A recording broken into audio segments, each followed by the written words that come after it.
හයි කොහොමද ඔයාලට? ඉතින් හැමෝම පරිස්සමින් ඇති කියලා හිතනවා. මම අද ගෙනාවා ඔයාලට හරිම රසවත් ඩයට් පාස්ටා රෙසිපි එකක්.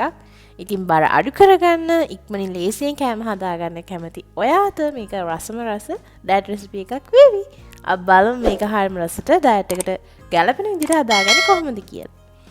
මුලින්ම වතුර එකක් උණු වෙන්න තියලා වතුර ටික නටනකොට අපි මෙන්න මේ පාස්ටා ටිකෙන් ග්‍රෑම් 80ක වගේ ප්‍රමාණයක් එකතු කරගන්නවා. සැමොලිනා වලින් හදපු මේ gluten free පාස්තා එක මම හොයාගත්තේ ග්ලෝ මාක් එකකින්.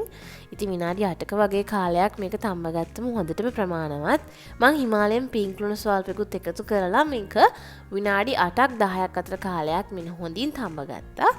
මෙන්න මේ වගේ තමයි තම්බගත්තට පස්සේ අපේ පාස්තා එක තියෙන්නේ. ඉතින් ඔන්න ඔය විදිහට තම්බගත්ත පාස්තා එකේ වතුර ටිකක් පාස්තා වෝටර් ටිකක් මම සේව් කරගන්නවා. පස්සේ අපේ පාස්තා සෝස් එක හදාගන්න. මෙන්න මේ වගේ පාස්තා වතුර ටික සේව් කරලා අපි දැන් යමු අපේ සෝස් එක හදන්න.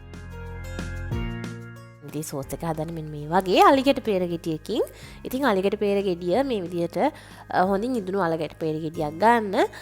ඉතින් අලිගැට peer ගෙඩියකින් මේ පාස්තා සෝස් එක හදාගන්න හරියම ලේසියි. අපි බලමු කොහොමද මේක කරගන්නේ කියලා. ඉතින් ඔන්න මම අලිගැට peer ගෙඩිය දෙකට කපා ගත්තා. මේකින් ගෙඩියකින් එකහමාරක වගේ කොටසක් මම එකතු කරලවා මෙන්න මේ වගේ බ්ලෙන්ඩර් ජායකට ඉතුරු ටිකවා තියාගන්න ඔයාලට ඕන නම් ස්මූදි එකකට සලාඩ් එකකට එකතු කරගන්න පුළුවන්. දැන් මෙන්න මේ ටික මේ විදිහට බ්ලෙන්ඩ් එකට එකතු කරගත්තා පස්සේ එකතු කරගන්න යන්නේ මම නිවිති කොළ 3-4ක්. නිවිති කොළ කැමති නැත්නම් ඒක ස්කිප් කරන්න පුළුවන්. ඊට පස්සේ සුදු ලුණු පික් 3කුත් එකතු කරලා හිමාලයන් පිංක් ලුණු ස්වල්පයක්, ගම්මිරිස් ස්වල්පයක් සහ කෑලි මිරිස් චුට්ටක් මම එකතු කරගන්නවා මේ සෝස් එකේ රස වැඩි කරගන්න. ඉතින් ඔරිගානෝ ඉතාලියන් සීසනින් තියෙනවා නම් ඒව උනත් එකතු කරගන්න පුළුවන්. මේ ටික හොඳින් බ්ලෙන්ඩ් කරගන්න. මේ ටික බ්ලෙන්ඩ් වෙගෙන එද්දි මම ඊට පස්සේ එකතු කරගන්නවා අපේ පාස්තා වතුර ටික. දැන් අපිට එනවා ක්‍රීමි සෝස් එකක් මේ ඔක්කොම හොඳින් බ්ලෙන්ඩ් කරගත්තට පස්සේ. ඉතින් මේකට ඕගොල්ලන්ට ඕන ලෙමන් ජූස් ටිකක් ඒ වගේ දෙයක් වුණත් එකතු කරගන්න පුළුවන්. පේනව නේද? හරියම ක්‍රීමි එකට ආපු අපේ පාස්තා සෝස් එක.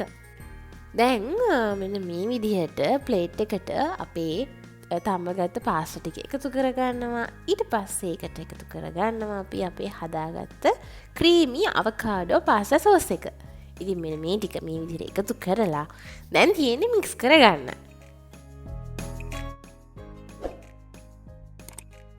ඉතින් මේ ක්‍රීමි ඒ වගේම ඩයට් ෆ්‍රෙන්ඩ්ලි හරිම රස පාස්තා ඩිෂ් එක හදාගන්න අපිට ගොඩාක් වෙලා යන්නේ නැහැ. ඒ වගේම තමයි රස. ඉතින් මේකට මම ඇඩිෂනල් එකතු කරගන්න මෙන්න මේ වගේ තක්කාලි චූටි ගෙඩි දෙකක් කපලා ඒ වගේම බේබි ස්පිනෑෂ් බේබි නිවිති කොළ ඉතින් ඒ ටිකත් එකතු කරගෙන සීසනින් එකට මම එකතු කරගන්නවා කෑලි මිරිස් සහ ඔරිගානෝ ටිකක් උඩින්.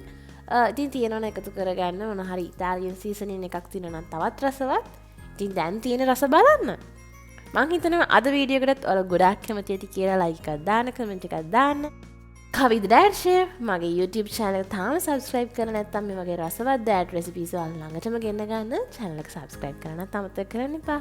තවත් දවසක මේ වගේ රසවත් ඩයට් recipe එකකින් හමු වෙනතුරු ඔයාලා හැමෝටම සුබ දවසක්. පරිස්සමින් ඉන්න.